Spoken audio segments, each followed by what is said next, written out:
I will be so good at the military, your head will spin. I got a question for you. Are you a Christian atheist? Sound more likely to give her a curb job than a blow job. Or what if the president were Adolf Hitler? A terrorist fist jab? Are you stupid? Oh my God, Gloria! Tide goes in, tide goes out. Why we still got monkeys? You can't explain it. Take my word for it. Hello, YouTube. My name is Bro Brigham, and today I'm bringing you the Redneck Variety Hour podcast. With me, I have Ash, and we will be talking about a variety of things today. But first, I want to go ahead and straight into that now. Ash, how are you today? I'm doing good. It's a wonderful night. The first time I've been out for a while, and it feels great. Awesome. So, this is our first podcast. There's a strong likelihood that we will actually both be doing this podcast. And I would also like to say up front that we have some fairly decent hardware, but it's not perfect. It's not great. As we do the podcast, hopefully you'll notice an improvement over time with the equipment. But right now we have a single microphone that we have set up for the both of us. But I've done my best to get it to where it sounds decent. So, that having been said, so Ash, why don't you tell us a little bit about yourself, starting up? Well, I'm 40 years old. I've been around, been in the Army. I'm a father of an army of kids. It's the exact number, what would that be? 8. 8 kids, all right. Now,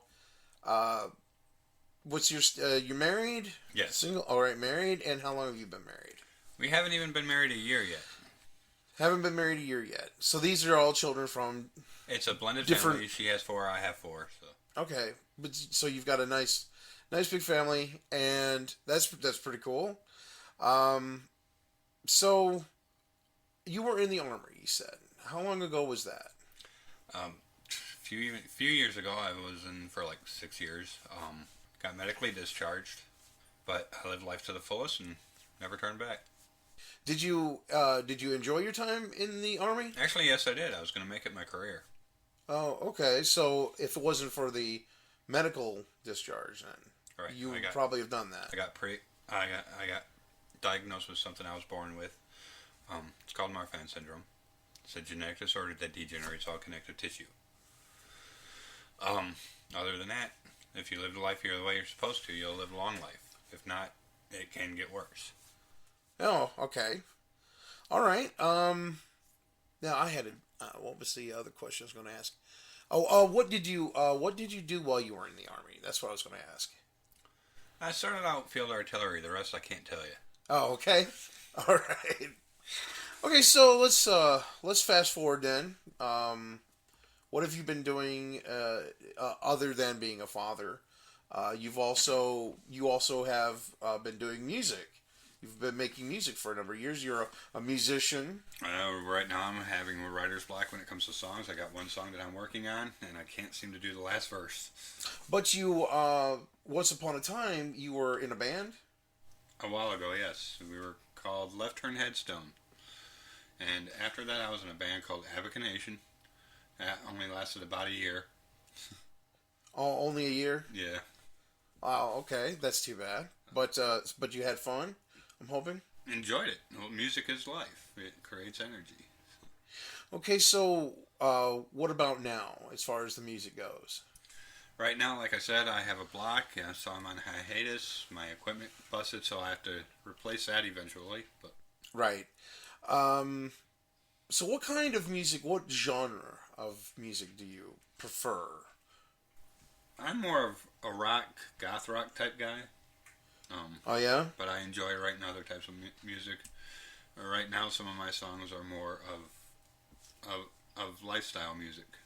Okay, lifestyle music. Lifestyle.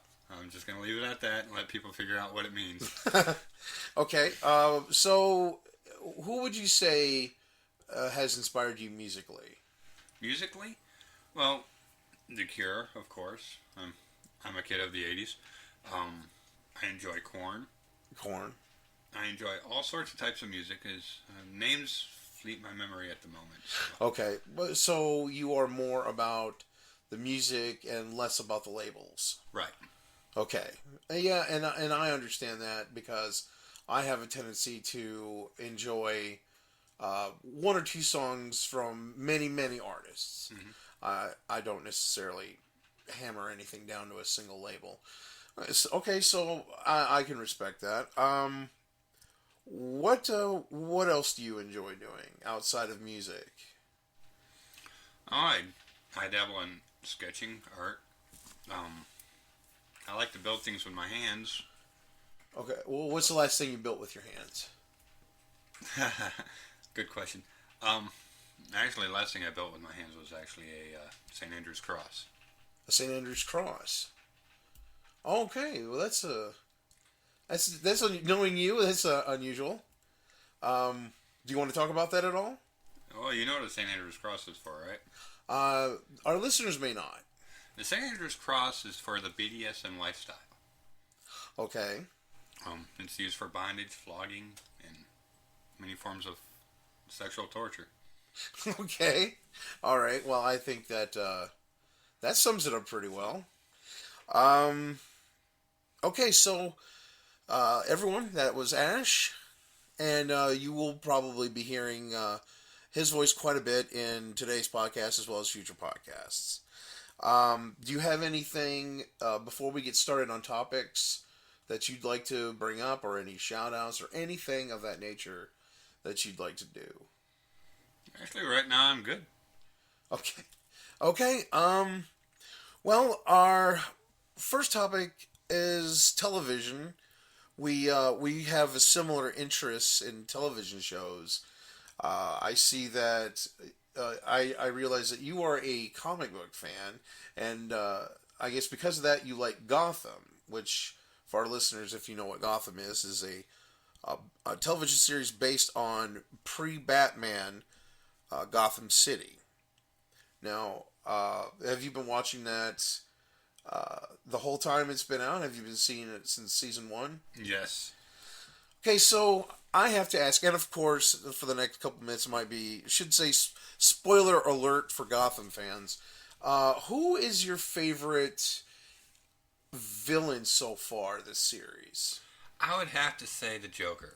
Really? Yeah. And why is that? Because, and I ask that because Jerome, who was Joker before he died, pretty much is not the actual Joker. He's kind of, from what I'm understanding, he's the lead-in for an actual Joker. Did you know about that? Did you hear that? No, actually, I did not, because being a father, I have limited time on the internet. So. But you did like Jerome. Yes. I was very shocked when he died. I was very upset because I knew he was fantastic. He had the laugh, the look, the smile. Yes, he had it down to a T. And then they of course they killed him off when Gallivant stabbed him in the neck. But they talk about how it's going to be. There's a number of theories about it right now, and I do hate using that word theory, but everybody else loves using the word theory. Yeah, there's ideas going around about how the real Joker might step out as inspired by Jerome, or that the Joker, and this is the one I hear a lot, is that the Joker is more an idea than a single person, and we may actually see copycats of Jerome stepping out from the shadows. What's your take on that? Well, if it was copycats, that wouldn't really follow the comic book very well, because the Joker was an iconic character. He was mainly Batman's arch enemy. You got others like Bane, the Penguin, and everything like that, but the Joker was iconic. He was there. He was insane, but there. Right. But they've also taken a lot of other creative liberties with Gotham. They've got some characters that don't show up at all in the Batman universe up to this point, such as Fish Mooney was a Gotham original character, and she did very well in the first season. What did you think of her character? I actually quite liked her. She was devious. I found myself, I greatly enjoyed Fish because her loyalty seemed to be, I guess, the highest bidder, basically, but for the most part, her loyalty was to herself. Yes, I was getting ready to say that. Yeah, she would sway as was needed, but she knew deep down she was meant to be the boss. In the long run, she was a survivalist. Yes, such as the scenes in the prison. The scenes in the prison were a good example of that. Yes. Yes, she did. She did a fantastic job of getting out of there, and of course she did have strong loyalty to Butch, though. Yeah, because Butch was there for her from the beginning, and she made sure to get him out too. So how do you feel about the Batman, the Bruce Wayne that they're using, and how they're going about his character right now? It's actually quite intriguing because you don't really get to see much of Bruce Wayne's childhood in the comic books. You only see the part where his parents got killed, and then all the training he went through to become Batman. This shows the part where he was a child before the training. So to me, it's quite intriguing. Now, how do you feel that the Gotham series? Now let's forget the comics for a moment. Let's line it up against the movies, starting with the Christian Bale movies. How do you feel Gotham reflects against that series of movies? That I'm not quite sure yet because the movies were supposed to be based on the comic books. I would have to see maybe further down the line of the series if they entail things. How about the way that they are handling the villains, such as the ones that they had in the movies versus the ones they have now? Well, I like how they're doing Catwoman in the series.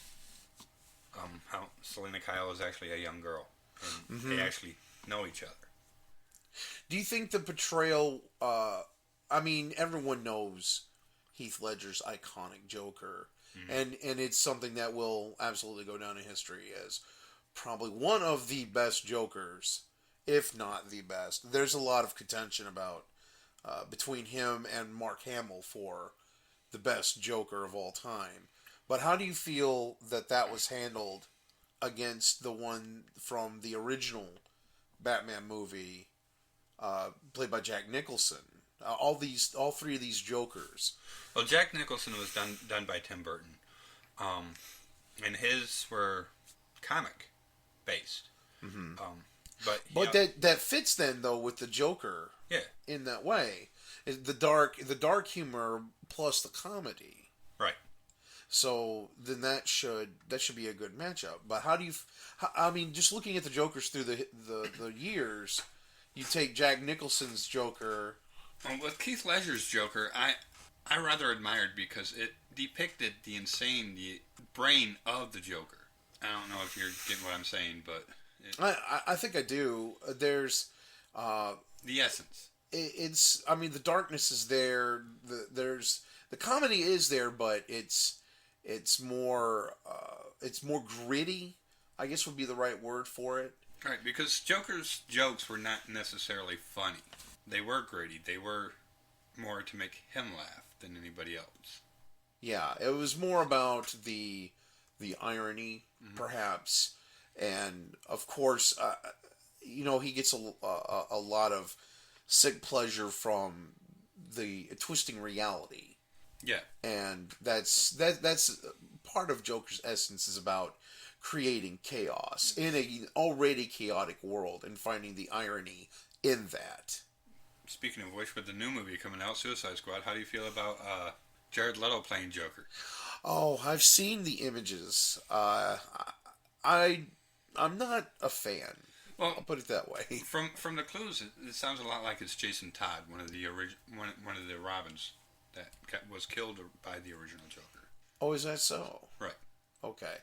Well, see, I don't know much about Suicide Squad yet. I've seen some images, and I believe I saw a trailer.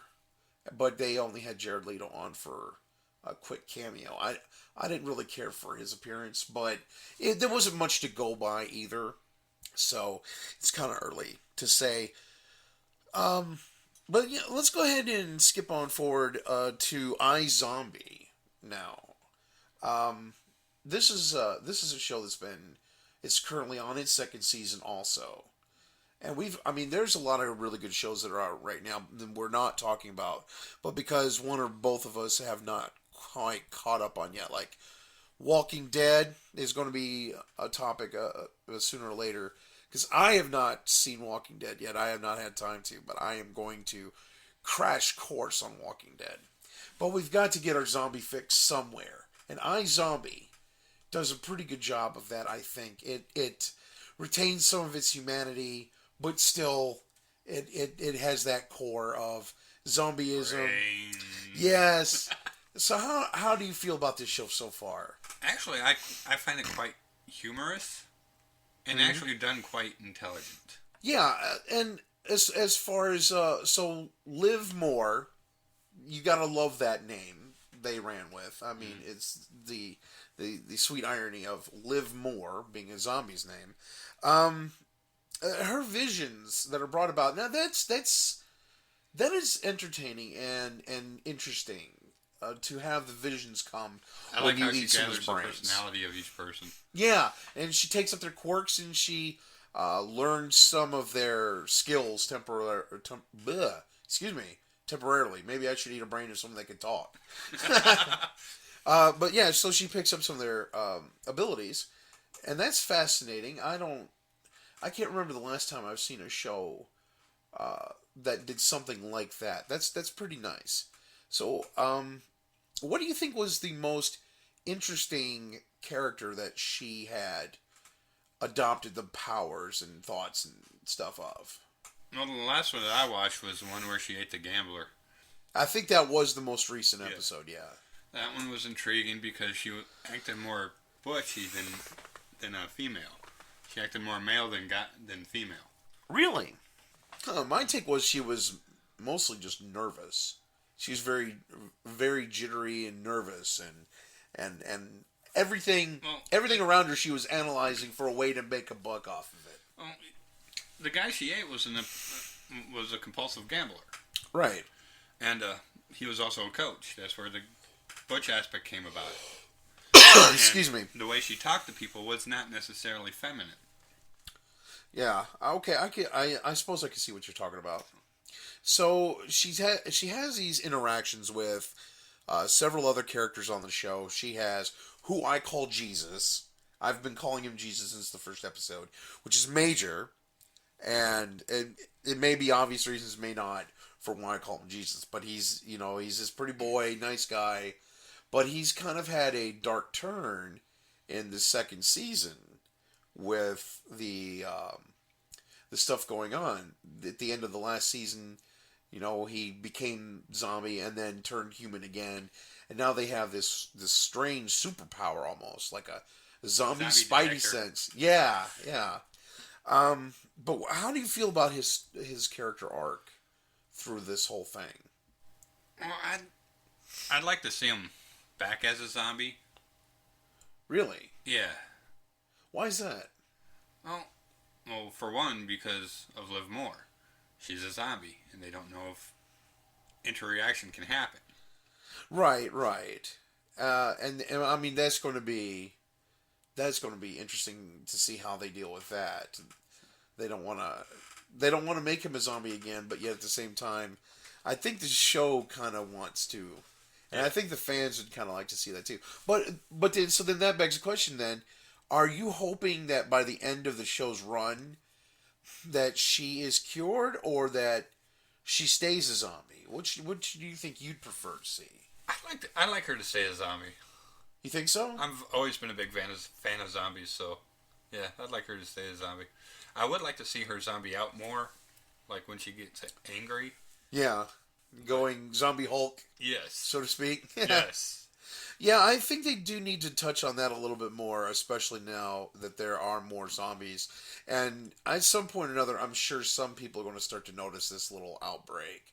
But since they're all getting tans and getting their hair done and getting their brains so discreetly now, it's going to make it harder for the people to notice what's going on. But surely there's going to be some kind of major event, don't you think, between now and...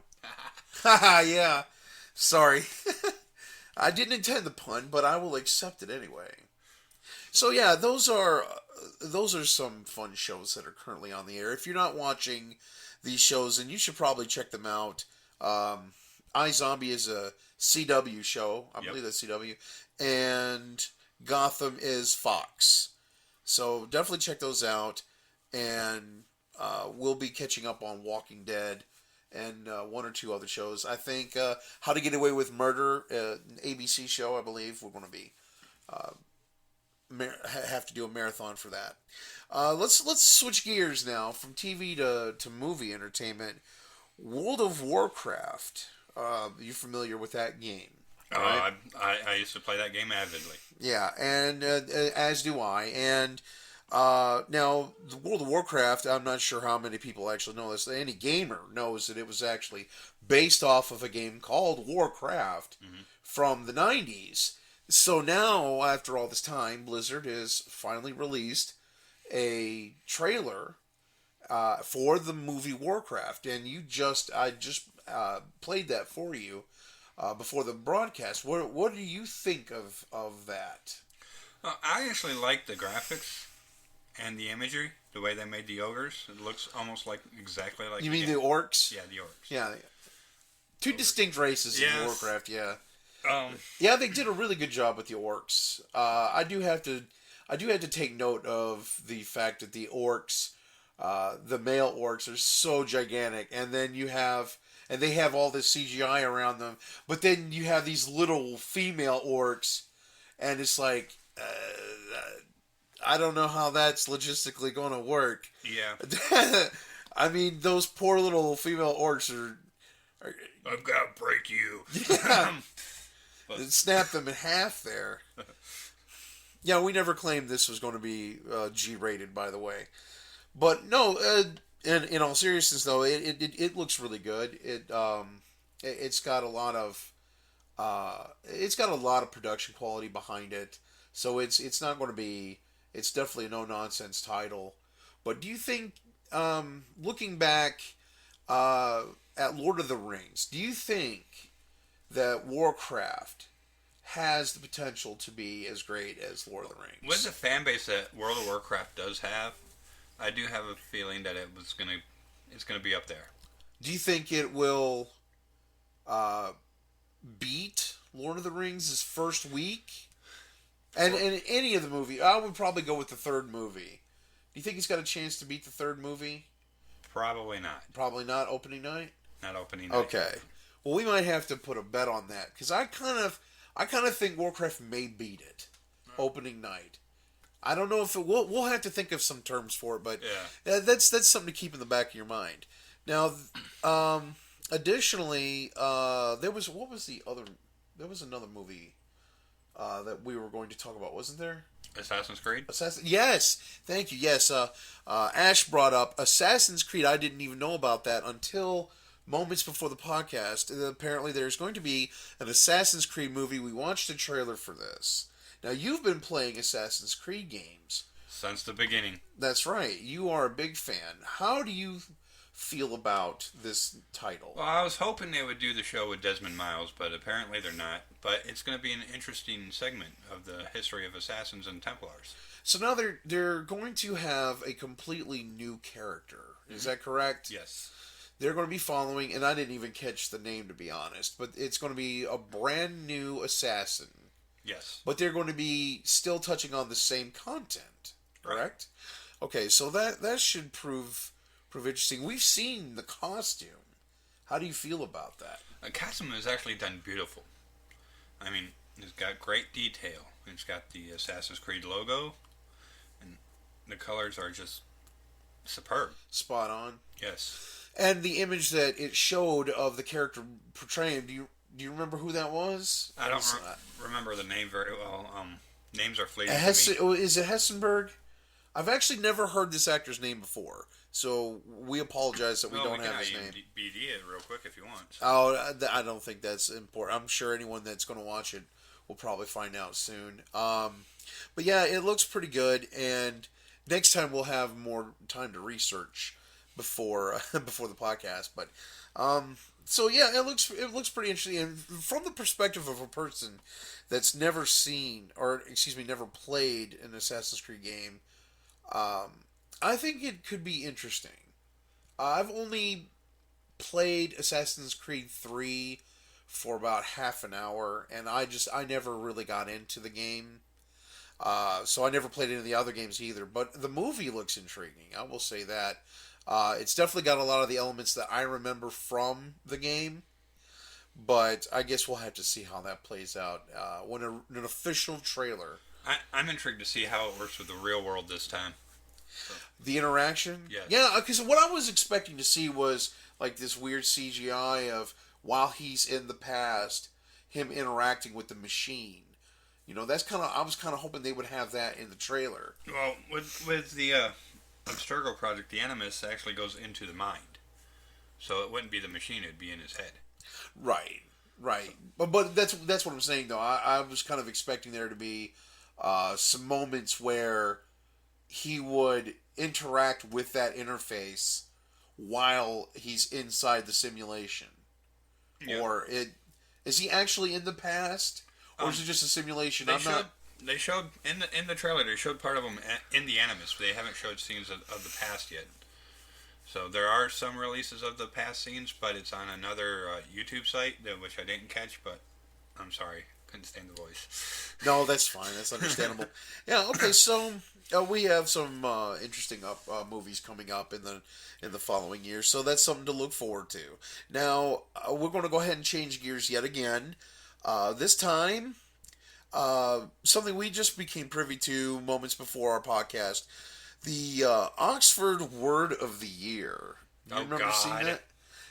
This Word of the Year. Coming from Oxford. Not even a word. That's correct. It's not even a word. It's an emoji. It is the... laughing, crying emoji. It's the tears of joy emoji is what I read in the article. Tears of joy. Now, what's your reaction to that? Just tell the audience. Frankly, emojis are not a word. It's a picture. So how is that a word of a day? Well, the devil's advocate position could be that it expresses, and words are expressions. So the devil's advocate position could be that's why. Oh, look, I don't have to spell things out. I just have to click on a stupid little picture. Yeah. No, I agree with you because I'm afraid of seeing our world become idiocracy. And we're kind of slowly slipping towards that. Smartphones get smarter, people get dumber. Yeah, and also, I mean, look who's running for president. We've got Biff Tannen from Back to the Future running for president. Donald Trump leading in the polls. Now, mind you, Donald Trump lost the lead for approximately a week to Ben Carson, but now he's back in the top of the polls again. How do you feel about this? Do you think that he will sustain his lead until the primaries begin, or do you think he's going to eventually peter out? I hope he goes out. Well, I think a lot of people are hoping that, but what do you think will happen? Well, from what I hear from a lot of people, there's a lot of people hoping he stays in, so I guess he's going to be in until the primaries. Oh, that hurts to even think about, doesn't it? Yes. Now, I mean, considering all the stuff that he said, he said some pretty ridiculous things. But the problem is, okay, so he says Mexicans are rapists, and some, I suppose, are good people. And he talks about Megyn Kelly bleeding out of her wherever, talking about menstruation. So he's racist, and he's obviously sexist. A bigot. Yeah, a sexist bigot.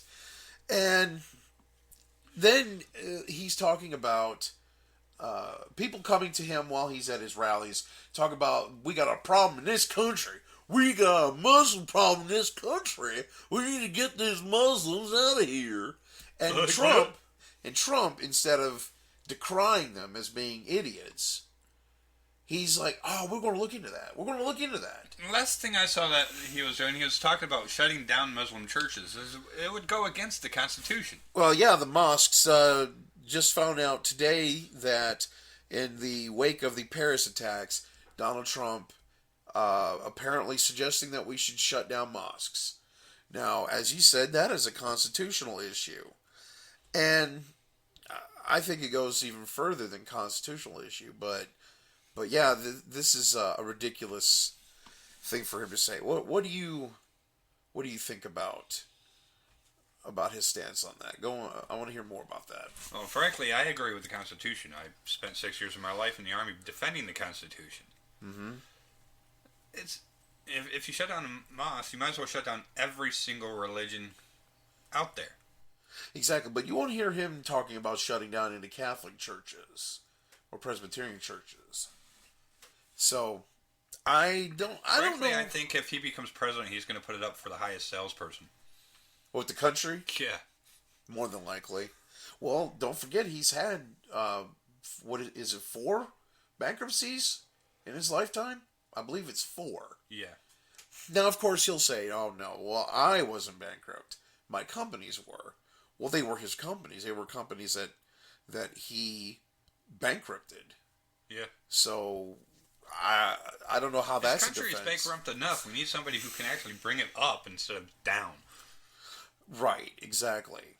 So on that note, then how do you feel about Ben Carson? Because he has been the second. He's not been the front runner, but he's been second in the polls for quite some time. Even got to enjoy some spotlight for a little while, for about a week. How do you feel about Ben Carson? I think I'd prefer him over Donald Trump, but I'm somebody who has to read into people more as the primaries come up. Well, Ben Carson, the facts about Ben Carson is he is a neurosurgeon. He's a very smart man. You have to be a doctor, but he's a freaking brain surgeon. And he is most notable for having separated conjoined twins. And I've never actually heard, but I believe it's they were conjoined at the head. I might be wrong on that. But what I do know is that he's written a number of books, and he's had a movie about his skills. Gifted hands. So he's not stupid. The things he says about evolution and gays, and he's not stupid, but he still keeps repeating the same Republican talking points about one man, one woman, and we didn't come from monkeys, and all that stuff. Well, he's basically saying what people want to hear. Well, you could argue that that's what Donald Trump is doing too, right? Yeah, the stupid people. I'm sorry. But the thing is, though, I kind of want to see Donald Trump's presidency. Not so much that I want to see... I don't want him to be the president, but if we're going to have a disaster, let's go all in. Donald Trump... I'm in. Are you in? All right. If we're going to have a disaster, might as well go all in. Exactly. That's what I'm thinking. Hopefully we don't have a Republican at all in office, but at least not these Republicans. Okay, so let's talk for a moment about Caitlyn Jenner. And you are not familiar with Caitlyn Jenner, are you? Not really. We were talking about this before the podcast, and my wife and I were talking about Caitlyn Jenner. Caitlyn Jenner used to be Bruce Jenner, who was an Olympic runner, gold medalist, and has since in this last year completed the process of becoming a woman. But also, Jenner is known for their connections to the Kardashian family. That's how they're popular. Now, Caitlyn Jenner received the Woman of the Year award, but a lot of people are asking questions as to why that's the case. I'd love to get paid that much money to just exist. Like the Kardashians, you mean? Yes. Well, there's a lot of people that do not appreciate the fact that Caitlyn has received this award because they don't feel that they've done anything of any value except to advocate for transgender rights. Now, personally speaking, that is a good thing, I think, to speak for transgender rights, but I'm kind of on board with the whole, I don't see what the big deal about this particular person is. I don't think they're really someone to be lauded and worshipped.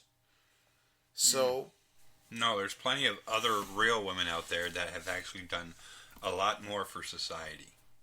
And I'll give you an example of that. There's even 2 that have made it into the Rangers. Right. I remember seeing a Facebook post about that earlier today. And in fact, I'll give you another example here from CNN. The husband of a police officer who died on 9/11 has returned her Glamour Woman of the Year award because the magazine honored Caitlyn Jenner with the same award last week. Moira Smith was one of 23 New York City Police Department officers to die on September 11th. And her husband decided to return this award because Caitlyn Jenner was awarded the same thing. So that kind of lends to what you're saying about clearly Caitlyn Jenner. Okay, so they're doing some good things, but nowhere near as important of work as people like this. Right. I mean, I'm all for transgender rights too, but there are plenty of actual people who are fighting harder than what Jennings is doing. Jenner, yeah. And I think that's the crux of the problem is people are afraid to say anything about that because of the fact that Caitlyn Jenner now is transgender. So anything you say about them, anything critical you say is now going to be under this lens of, well, you're a bigot. They're not going to take into account the content of what you're saying.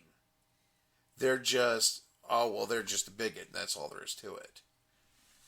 The next thing I wanted to bring up was there is this pastor that's come out recently. Now, he's probably been speaking for a while. I've only just recently heard of him. His name is Stephen Anderson, and he is a very, very anti-gay, anti-Muslim, anti-this, anti-that pastor who was talking about the Paris attacks. Gays are responsible for the attacks on Paris. Now, how do you feel about that? Gays are not responsible. He's getting his wires crossed somewhere. He's just looking for somebody to blame. That sounds very possible, yeah. So how do you feel about people like this that like to start pointing the fingers the moment a disaster happens? Frankly, like the Westboro Church, I think they're looking for attention. Yeah, the Westboro Baptist Church loves attention, but mostly they love litigation. They do it to get people to attack them so that they can then sue them. Right. But guys like this, I mean, do you think that this guy actually believes this, or do you think he's just telling this to his flock? To be honest, I believe he's blowing smoke out of his rear end. You think that's just, so it's just, he's just full of it? He doesn't really think this way? I'm not sure. I don't know the guy personally. From what you've seen, though, because you used to be, and this is something we didn't mention at the beginning, but you used to be a youth pastor yourself. Yes. And how do you look at people like this now? Frankly, I believe the Bible is a good book to read once you realize it's written by a bunch of desert-wandering, hypocritical bigots too stupid to know that bacon is good. I happen to agree with that. And another bad example of pastorship is Josh Feuerstein, or Stein, or however the Kevin James impersonator, Chaz Bono impersonator I also heard, likes to pronounce his name. Josh Feuerstein recently throwing a temper tantrum over Starbucks coffee cups. I say give him a white cup and a bunch of crayons, and he can draw his own damn Christmas trees. But they had him on CNN, and they showed next to him an image of their Christmas blend, and he's on there talking about how they're removing Christ and Christmas from their cups or from their stores. But here we have Christmas blend. Now, does that kind of stupid grow on trees? You think? Does he does he have to work hard to be that stupid? I don't know.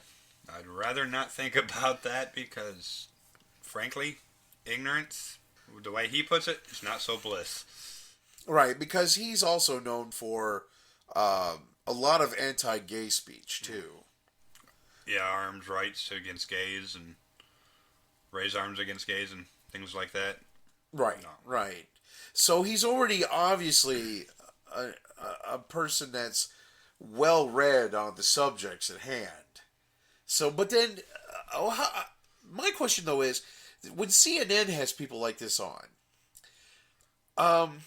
does that not demonstrate just how far CNN's bar has dropped over the last 20 years? Well, I don't really think it's that CNN's bar is dropping. I think it's trying to prove that how ignorant society is getting. But this guy is a YouTuber. This guy is a famous... He's got over 1 million subscribers on his YouTube channel. I don't know if you were aware of that or not. No, I was not. Actually, Yes, but... and he has quite a following. In fact, he had a campaign put together for raising money for a special camera to be able to record his videos on. And then he raises, I don't remember the benchmark that it was for, but it was quite a bit of money, several thousands of dollars. But then he still keeps recording on this little phone. And you saw the image. It just, people like this, you have to wonder how much of it they actually believe themselves. And are they really just pandering to their ignorant base? Or do they even believe any of this? I mean, frankly, he's probably a con artist. Well, there are a lot of hucksters in this business of basically squeezing dollars out of old ladies in their checkbooks. No, if you like this podcast, please send us $100 million, please. I'm kidding. I mean, that does, it brings up the question, how far is too far before people will start to realize that they're full of garbage? They always say it's darkest before the storm, or darkest before the dawn. So hopefully society will start growing their brains soon. Before we turn into a complete idiocracy? Yeah. Yeah, I hope so. All right, well, we've been about 45 minutes into the broadcast now, almost 50. So what we're going to do is we're going to turn gears one last time away from the news and stuff like that. We're going to talk about some issues that are personal to us. Now, Ash, I believe you had some things that you wanted to bring up and talk about. I'd like to go ahead and set the floor to you. You are, as you mentioned before about the cross that you had built. Sorry. No, that's okay. You had built this cross and it's something for the BDSM lifestyle. Yes. Why don't you go ahead and tell us a bit about that now? Well, BDMS lifestyle. BDMS stands for bondage, discipline, dominant, submissive, sadomasochism. It's broad. I'm not going to get into the full detail. And no, if you read 50 Shades of Grey and think you know about it, you're wrong. But it's a lot to deal with alternative lifestyles. And I'm sure you're one of the part of the lifestyles. If I remember correctly, you're poly. That's right. Polyamory. Right. Polyamory. Excuse me. Now BDSM has become this umbrella term. Right. For a lot of different things. Right. But so then, what specifically do you take interest with? Well, I'm now getting into the poly lifestyle. I'm I've been a dom for over 14 years. So a dom is somebody who takes a submissive. Right. Why don't you tell us a little bit more about the dom and the subs? Well, it's power exchange. But to be honest with you, if you go with old school rules, the sub is always the one in control. She's the one that sets the rules that the dom does not cross. But when you say she, that can apply to male as well. Male, female.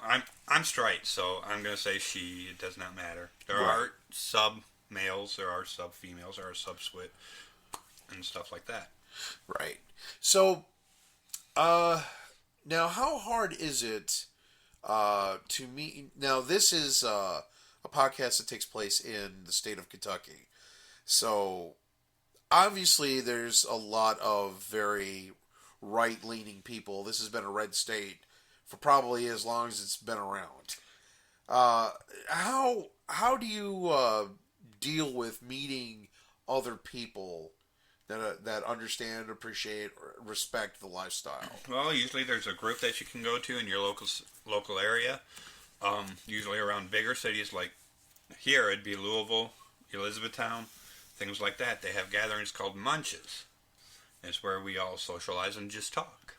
Now, for someone, for the lay people that may not understand, these munches, now clearly these are all just giant orgies, right? No. No. It's like a coffee social in restaurants. I mean, you can go to play parties and stuff like that, but that's something totally different.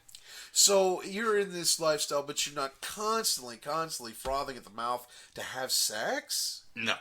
No. Wow. No. So that's intriguing. This lifestyle is not always about sex. Right. So what is it about? What for you? How about you personally? What is it for you? Well, me personally, I enjoy the bondage aspects about it. I enjoy tying a girl up in rope. To me, it's pleasure. But the most pleasure I get is giving my sub what she needs and what she likes. Okay. So one of these future podcasts, we're going to have a female perspective on BDSM on here. Wouldn't you agree? Yes. I think it would be prudent of us to get someone on here to talk about that from the female persuasion. So look forward to that in a future podcast. Speaking of you, what's it like being poly? Well, just so you understand what poly is for the listeners, in case you don't know, polyamory is about loving many. Now, that is defined in a number of ways, and probably the number of definitions equal the number of people that partake in it themselves. Because any number of relationships can pan out differently. Mm-hmm. For instance, in my marriage, and we've been married for 14 years, going on 15 this year. Yeah, I counted right. 14, 15 this... No, it was... I'm an idiot. It was 15 years this year. I'm glad she's not in here and not slapping me right now. So, yeah, but we... that! So we've been married for 15 years, and we've been discussing poly, even though we didn't know what the term was for it, since before we even got married. We just didn't have a label for it. But we were always talking about keeping things open to meeting other people, but not so much like... for me, personally, it's not about meeting other people to have sex. It's being able to pursue a relationship with somebody, but in the context of my marriage. So I don't meet a girl to become sexually intimate with her and then forget my wife. It's actually quite the opposite. I'd like to have her involved in my wife's life as much as she's in mine, and not because, like, it's not that I'm missing something out of my marriage. It's not that at all for me. For me, it's about, I've always liked big families. Something like +1, +1, +1, +1. So it's not like a triangle. It's one big family. Right, and I've always been a fan of big families, and it's for instance, people always ask me, well, why do you do this? This is terrible. You're an awful person. You want to cheat on your wife. Blah, blah, blah. Bullshit. But no, it's like we can have multiple siblings and we can love them all equally or in their own ways or whatever, and nobody has a problem with that. We can have a billion cousins and a billion friends, and we love them all in different ways. But what bothers me is the moment a relationship starts to take a romantic bent, then that friendship it's no longer valid. You're not allowed to have more than one of those types of relationships. You can have any number of any other kind of relationship, but the moment romance is brought into the equation, then, oh no, it's only got to be one. But when we know most species on Earth are not monogamous. Most species are not. If you want to get technical, humans are not supposed to be either, because there's usually 2 girls to every guy. What do you mean by that? Proven through statistics, there's usually 2 girls to every guy. Born? Oh, born. No. Well, I'd have to disagree with you on that, because it's 51% women. So if that's the case, then it would be 66% women, wouldn't it? If there were 2 women. If you go by numbers, yes. Well, 2 to 1 is a number. But think about it. There's more women than guys. But not that many, though. Yeah. Not 2 to 1. But yeah. There's still more women. But it's not even about that, because poly relationships can actually take multiple forms. There are things called hinge relationships, where it is one person that sees 2 other people, or one person that sees multiple people, and then one, like for instance, my wife, maybe she's seeing some girl, and then like my wife. I'm seeing some girl, and then we're not seeing the other person's girl, and those are considered hinges. Right. But I mean, that's not what we do. But there's Paul. Why do I keep forgetting this word? Damn it. I keep forgetting the words for them. It's polygamy is when one man marries many women, but it's polygyny, Gyny, when multiple men marry one woman, I want to say. That's Sounds polygyny. about right. But, so you could have 5 men and 2 women in a poly relationship. And gender does not matter in that regard. It's a matter of personal preferences and the relationship setting the boundaries up front. Mm-hmm. You want to make sure that you have some clear, defined rules from the outset, and do your best to adhere to them as best as you can. So there it's a lot like BDSM, because we do the same thing. Precisely. Because in bondage you have safe words. Mm-hmm. And you have, I believe I've heard the term, hard limit and soft limit. Correct. And why don't you explain what those are? Well, soft limits are ones that are capable of being pushed. Okay. But she has the right to stop it if need be. Hard limits, in my term, some people do have them pushed, but in my term, do not cross. Okay. Let's see now, as you can see, multiple people have multiple takes on different things. Right. They treat bondage in different ways, and also they treat polyamory in different ways. So it's not really specific. Well, I should say it is specific to the individuals and their relationships, but there's no real set of rules. There's no guidebook, no handbook on it. Although a good rule of thumb, I believe, is just out and out honesty. Yes. If you don't have honesty, then you're going to have problems. Communication is a key in any lifestyle. It doesn't matter if it's vanilla, which is normal, BDSM, or poly. Right. Now you use this term vanilla, just in case people don't understand what that means. Vanilla is normal, like wham bam, normal sex, no rough play, no. Well, some vanilla people still tie people up, but that's like a scarf to the bedpost. But vanilla term is like everyday term. It's an umbrella term for people who are normal, without kink. Right. Okay, so was there anything else on your mind that you wanted to talk about? Anything you wanted to wrap up with? I'd like to hear from the people if they actually come to us, ask us questions. Oh, absolutely. If we receive any comments or anything like that, we can do our best to address them or answer them. And any requests for topics, we'll be glad to take a look at those as well. It's up to you. I don't know if you have a Twitter account. I do. You have what's the Twitter account? Oh, God. Making me think. I believe... Well, real quick, mine is at Broad Brigham, which is spelled BROEDEBRIGHAM. But we'll also put actually links in the video description as well. And if we link this on SoundCloud or any other places like that, I'll be sure to link our Twitters on that. Do you happen to have it real quick? Because if not, I can always get those details later. It's at AshStevens75. Ash Stevens 75. Okay, so those are our Twitter accounts.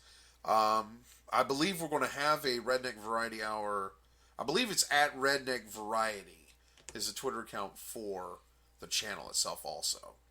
So any shout outs you want to do before we wrap up? I'm good. You got any? I'm going to do a shout out to all our friends and family that are listening to and supporting this and our pursuits. And thank you guys. Hopefully Kentuckians will be listening to this and get in touch. We'd like to have people on that we can interview, and they are welcome to come over and they can sit with us, and you can bring stuff that you'd like to talk about, and we'll be sure to cover that. In the meantime, this is the Redneck Variety Hour featuring Broad and Ash. Thank you for listening.